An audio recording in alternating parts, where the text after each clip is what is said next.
Usually, when you pick up a crime thriller, the entire point of the narrative is the chase. Oh, absolutely. The classic whodunit. Yeah, exactly. A body drops in chapter 1, and you spend the next, 300 pages following the breadcrumbs. You're just trying to figure out exactly who is holding the smoking gun. Right. It's very clean, deeply logical, and entirely focused on finding the culprit.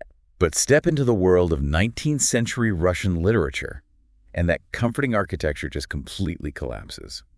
So welcome to Speak Up English Hub. So glad to be here. Today's session of English Advanced Practice for Fluency is custom-tailored for you, the listener, to really push your C2 level vocabulary by dissecting the ultimate, why done it? I love that framing. Oh, why done it? Right. We are dismantling one of the most formidable psychological thrillers in literary history, which is Fyodor Dostoevsky's Crime and Punishment. It's a heavy one for sure. Oh, yeah. So we're dropping you into a sweltering, really oppressive 1860s St. Petersburg. We have this destitute former student named Rodion Raskolnikov. And he is really struggling. Definitely. And within the first 100 pages of this massive tome, he commits a brutal, premeditated double murder with an axe. So we know exactly who did it, how he did it, and when he did it. There's no mystery there at all. None.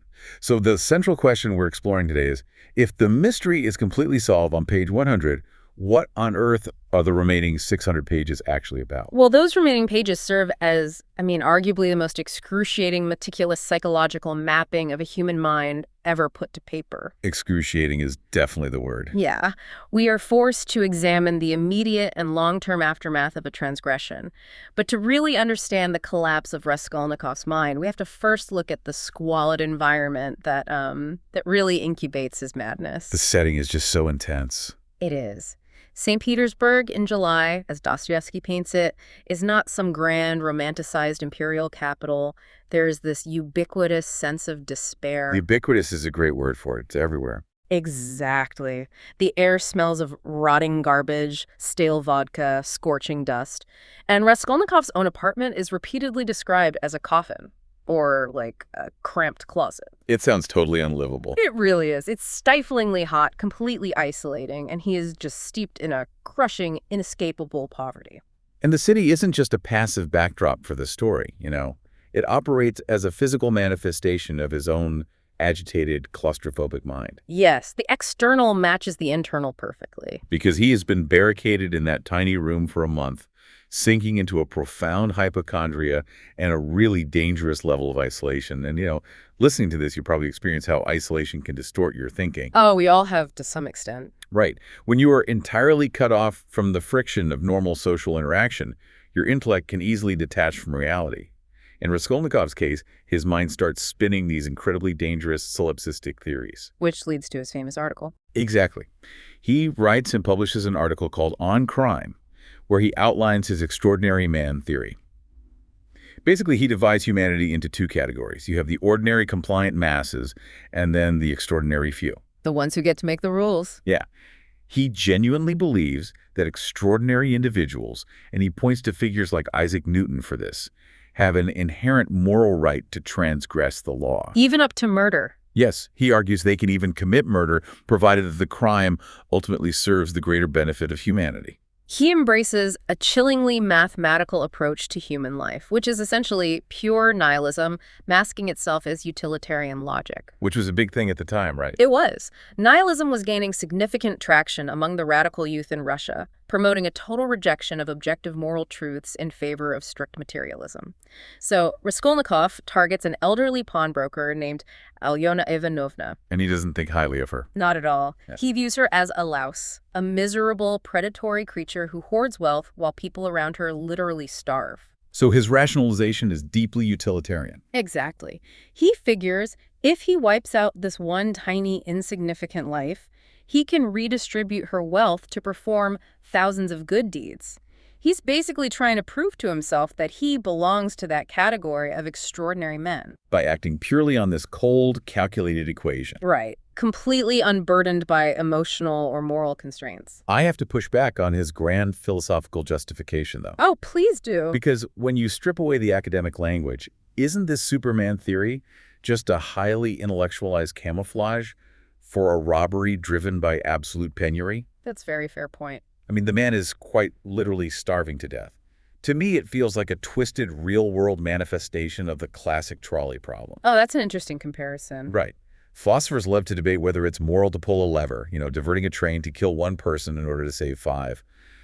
But Raskolnikov isn't sitting safely in a university classroom debating levers and hypothetical trains. No, he's definitely not. He is the philosopher who actually has to pick up a physical axe and split a woman's skull to test the hypothesis. And that is exactly the point Dostoevsky is making. He actively highlights that massive gulf between intellectualizing a moral transgression and physically enacting one. Because theory is easy, practice is hard. Exactly. Raskolnikov severely underestimates the weight of his own human conscience. And Dostoevsky reveals this internal conflict brilliantly through one of the most iconic sequences in all of literature right before the murder actually takes place. The dream of the horse. Yes, the dream of the horse. Raskolnikov falls asleep in the bushes and dreams he's a 7-year-old boy back in his rural childhood village, and he watches as a cruel, drunken peasant named Mikolka overloads a frail, starving horse with heavy carts and people. It's such a tough scene to read. It really is visceral. When the exhausted animal cannot pull the impossible weight, Mikolka viciously beats it to death with a whip and a crowbar, screaming the entire time that the horse is his property and he has the absolute right to destroy it. And what does the young Raskolnikov do in the dream? Well, he pushes through the laughing crowd, throws his arms around the bloody, dying horse's neck, kisses its face, and actually tries to physically fight the peasant. Wow. That dream sets up such a fascinating dichotomy within his character, because his very name, Raskolnikov, stems from the Russian word raskol, which means schism or split. Right. He is a deeply fractured man. Totally. Mikolka, the cruel peasant asserting his absolute right to destroy, represents the ruthless, cold, intellectual side of Raskolnikov that is actively plotting this assassination. Nihilist side. Exactly. Yeah. But that crying child in the dream represents his innate human conscience. It's his profound, unignorable capacity for empathy. So he is fundamentally torn between his intellectual ambition and his intrinsic humanity. And that schism becomes horrifyingly apparent when we look at the actual mechanics of the murder. Which are so specific. Very specific. Raskolnikov attempts to treat the assassination as a sterile logistical exercise. He meticulously counts the 730 steps from his building to the pawnbroker's apartment. 730? He's obsessing. Yeah, he's totally obsessive. He sneaks an axe out of his building's caretaker's lodge. He gains entry by handing the pawnbroker a tightly wrapped, fake silver cigarette case, specifically designed to occupy her hands and attention. So she's distracted. Right. And as she turns her back to fiddle with the knot, he strikes her. But crucially, he uses the blunt side of the axe. Because her back is turned, so he avoids looking her in the eye. Exactly. Striking her with the blunt edge allows the act to remain almost entirely mechanical and impersonal. He's simply fulfilling the variables of his intellectual equation. Just removing the louse. Yeah, removing the louse. But then the absolute unthinkable happens, which just completely shatters his carefully constructed scenario. The sister. Yes. Alyona's younger sister, Lizaveta, unexpectedly walks into the apartment and discovers the body. And Lizaveta is entirely innocent. Completely blameless. She is repeatedly exploited by her sister, possesses the mind of a child, and is just completely harmless. And she doesn't even scream. She simply backs away, her face twitching in a state of primal, childlike terror. Because she is facing him directly, Raskolnikov is forced to strike her head-on, splitting her skull with the sharp edge of the blade. That shift from blunt to sharp is huge. It changes everything. This is the exact moment his utilitarian facade disintegrates. He cannot rationalize Lizaveta's death as removing a parasite from society. Because he is explicitly murdered and innocent. Exactly. The physical crime is completed in those few minutes, but the psychological unraveling begins instantaneously. And it is a devastating psychological collapse. I mean, he manages to steal a few meager trinkets and a purse from under the bed, but he doesn't even use the wealth he claimed was the entire purpose of the crime. Which proves it was never really about the money. Right. He wanders to a random courtyard and just buries the uncounted loot under a heavy stone. And from there, he descends into a labyrinth of absolute delirium. The fever dreams start. Yeah, he suffers from agonizing physical fevers, intense paranoia, and the state of complete, suffocating solitude. He's totally cut off. There's this one point where he visits the police station for a completely unrelated issue regarding a debt to his landlady. Standing in a room full of people, he comes to the terrifying realization that even if the room were filled with his closest, most beloved family members, he would still feel a complete, everlasting emptiness and disconnection from them.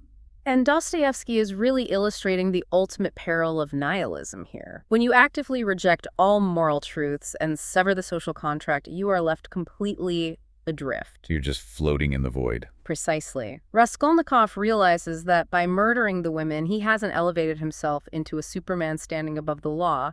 He has merely severed his connection to the human race. So the real penalty isn't prison. No, the true punishment in Crime and Punishment precedes the legal one.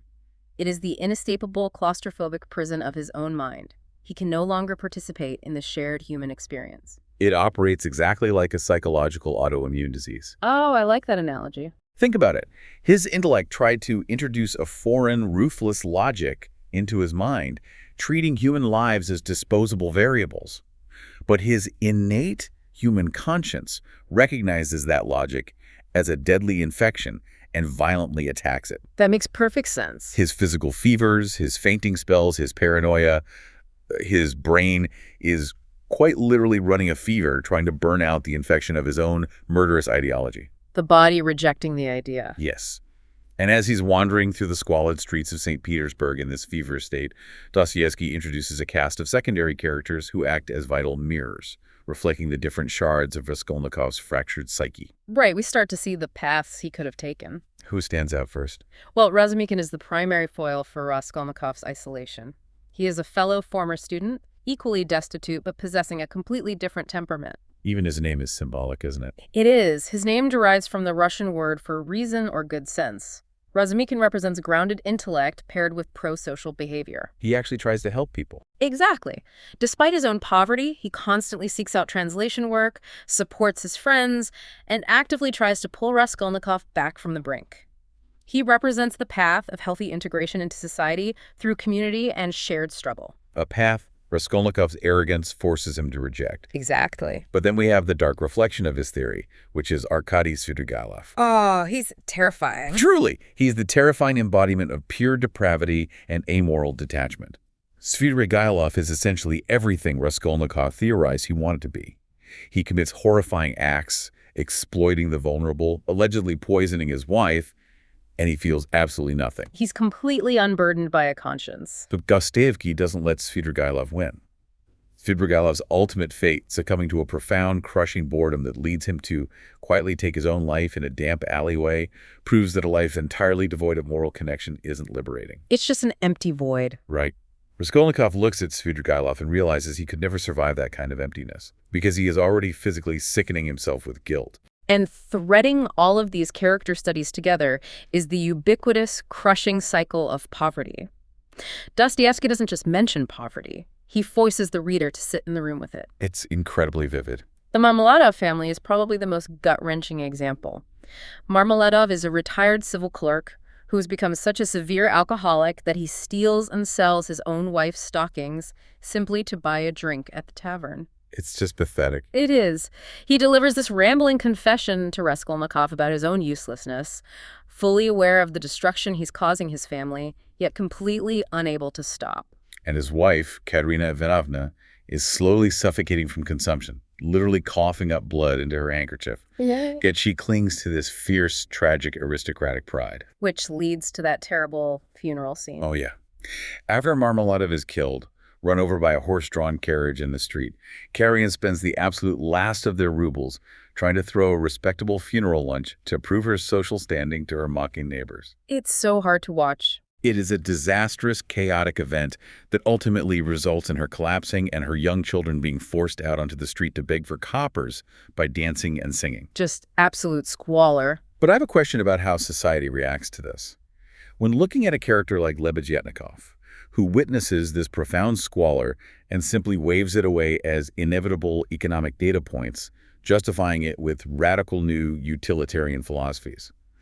Does it feel like Dostoevsky purposefully created this horrifying, visceral poverty just to mock the academics who thought they could solve human suffering with a spreadsheet? Oh, without a doubt. Dostoevsky harbored an intense, vitriolic disdain for the idea that human suffering could be neatly categorized or optimized away by amoral utilitarian logic. And he earned that perspective, didn't he? He earned it through harrowing personal experience. In his youth, Dostoevsky was arrested for his involvement with radical socialist intellectual circles. He was subjected to a mock execution. A mock execution. Yes, lined up in front of a firing squad in the freezing cold, fully expecting to die, only to be handed a last-minute reprieve from the Tsar. That would change a person forever. Absolutely. He subsequently endured 4 grueling years in a Siberian labor camp alongside hardened murderers and thieves.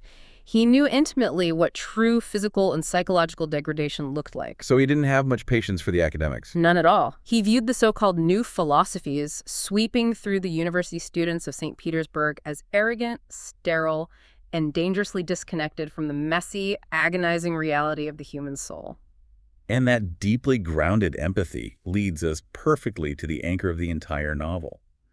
Because in a city seemingly devoid of a moral compass, Dostoevsky gives us Sonia. Sonia is such a vital character. She really is. She is Marmeladov's 18-year-old daughter from a previous marriage. In order to keep her step-siblings from starving to death, she is forced to register for a yellow ticket, officially becoming a prostitute. So in the eyes of rigid 19th century society, she is the ultimate fallen woman. A disgraced sinner, yeah. Yet, Dostoevsky names her from the root of Sophia, meaning wisdom. She serves as the undisputed moral center of the narrative. Because she possesses a wisdom that entirely bypasses the intellect. She has no grand theories or academic pedigree. And the contrast between her and Raskolnikov culminates in this incredibly intense, emotionally charged scene. The reading from the Bible. Yes, Raskolnikov, agonizing under the suffocating weight of his secret, seeks her out in her sparse room. He demands that she read him a very specific passage from the New Testament, the story of Lazarus, the man resurrected by Jesus after being dead in a tomb for 4 days. And as she reads, her voice is shaking with emotion.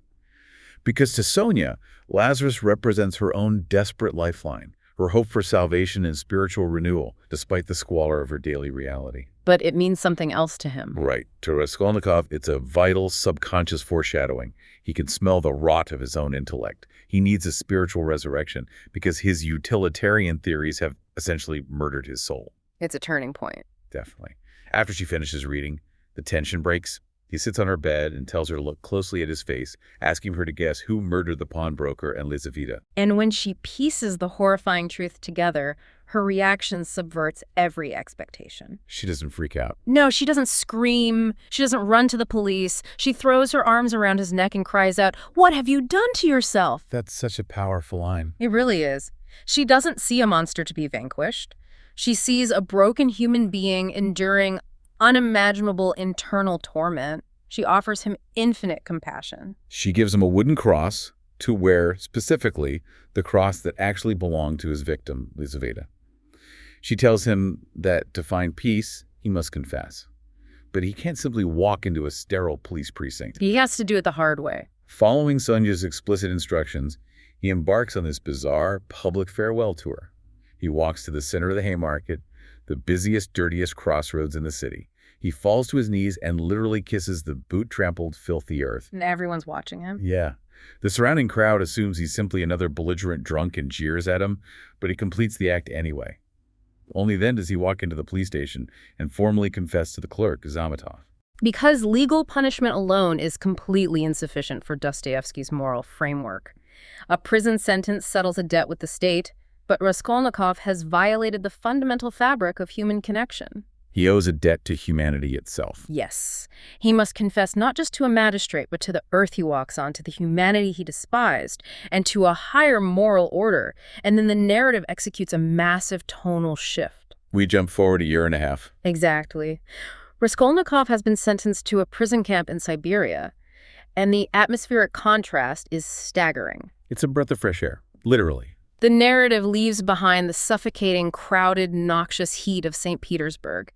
We are suddenly on the banks of a broad, majestic river in the cold, wide-open expanse of the Siberian steppes. It provides the vast, uncorrupted physical space his mind desperately needs to finally break out of its labyrinth of logic. Yeah. And Sonia has actually followed him there, dedicating herself to visiting him and the other prisoners. She really commits to him.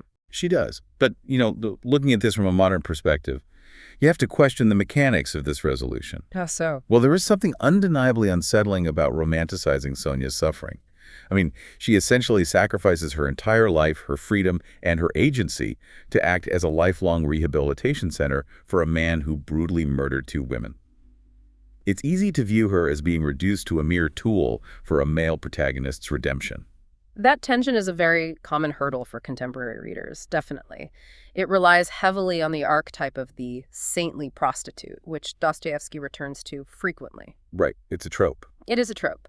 However, understanding the philosophical architecture Dostoevsky is building requires reading Sonia less as a literal woman making a career choice and more as a profound symbol. A symbol of what, exactly? She represents the collective, unmerited suffering of humanity. She is the embodiment of blind, feeling faith triumphing over twisted, secular ideology. She feels deeply. She does not calculate. Unlike Raskolnikov. Exactly. Even in the Siberian prison, Raskolnikov remains recalcitrant for months. He feels no genuine remorse for the murders. He still intellectually believes his theory was correct. He merely views himself as a failure for lacking the iron will to endure the aftermath. So his actual redemption isn't sparked by a sudden realization of legal guilt. It begins in a quiet, almost imperceptible moment. They are sitting outside in the prison yard, looking out over the vast landscape, holding hands. And something finally cracks. Yes. Without any intellectual prompt, he suddenly bursts into tears and throws himself at her feet. He stops trying to rationalize his actions. He completely abandons the realm of the intellect and surrenders to the realm of feeling. He finally embraces love and empathy over cold logic. And he takes her copy of the New Testament from under his pillow. He doesn't even open it to read, but the implication is clear. His Lazarus moment, his slow and painful spiritual resurrection, has finally commenced. The schism in his mind is beginning to heal. And Dostoevsky acknowledges that the completion of that healing process is the subject for an entirely different story, but the ideological fever has finally broken. The fever is gone. The novel masterfully strips away the dangerous illusion that pure intellect and logic can successfully govern human behavior without inevitably leading to catastrophe. Which brings the true weight of this novel directly to you listening right now. Yeah. We have navigated the squalid streets of St. Petersburg, dissected the anatomy of an ideological murder, and stood on the banks of a Siberian river. It's quite a journey. It is. And beyond serving as an incredible vehicle for practicing advanced, C2-level English phrasing, Crime and Punishment delivers a vital, enduring warning. It forces us to recognize the profound danger of prioritizing cold intellect and brutal efficiency over fundamental human empathy. A warning we still need today. More than ever. So thank you for joining this session of English Advanced Practice for Fluency on Speak Up English Hub. We genuinely hope you enjoyed stretching your linguistic and philosophical muscles with us today. It was a great discussion. But before we go, we want to leave you with one final thought to examine. In our modern era, we are deeply obsessed with optimization. We constantly seek out algorithms, data-driven metrics, and highly logical systems to optimize our workplaces, our justice systems, and our daily routines. Everything has to be efficient. Right. We are rapidly approaching a future where complex, life-altering decisions, from medical triaging to legal sentencing, could be handed over to perfectly logical, utilitarian artificial intelligence. If we build a society completely governed by sterile efficiency, entirely stripped of messy, unpredictable human empathy, are we simply creating millions of Silicon Raskolnikovs, waiting for the devastating moment when the intellectual facade shatters?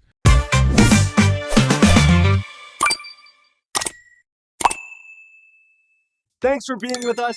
See you on our next video. Let's speak up!